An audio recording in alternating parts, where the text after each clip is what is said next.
On my 40th birthday, there were no over-the-hill balloons and tombstone decorations. The parties may have been outdated, but it was beginning to look like a reality for me.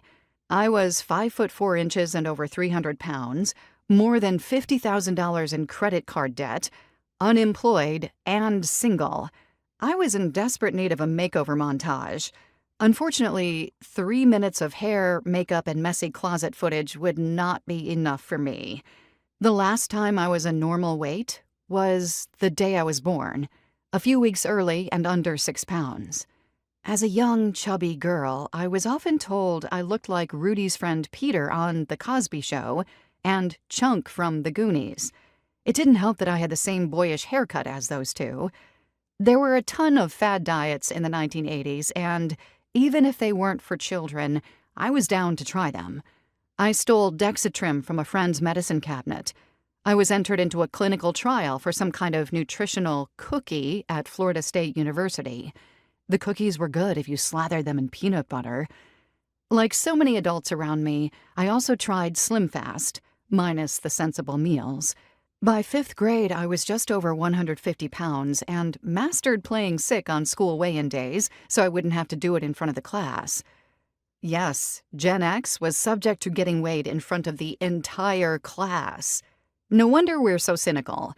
By my senior year in high school, I found some success and finally got under 200 pounds with a physician-supervised program that emphasized sensible meals, protein bars, and weekly vitamin B12 shots to supposedly increase metabolism.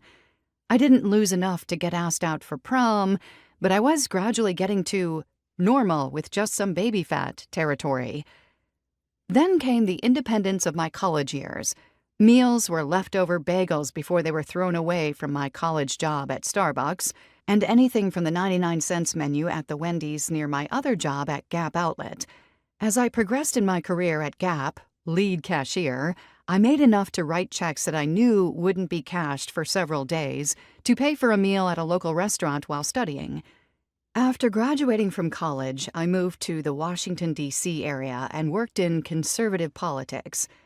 I lived the suburb life, which included grocery store runs where I could finally buy whatever I wanted, because not only did I have a full-time, low-paying job and no supervision, but I also had credit cards. As I wrote more and made a couple of TV appearances, I was introduced to adult bullying via hate mail. It was pre-healthy at every size left, so the gates were wide open for those who disagreed with me to call me fat. Of course, post-healthy at every size left didn't change that. As my notoriety in the movement grew, so did the number on the scale. By the time I shared the stage with Rush Limbaugh at Conservative Political Action Conference 2009, I was 320 pounds. We both wore all black. It was very slimming. The emails and comments I got about my appearance were bad, but still paled in comparison to what I thought about myself.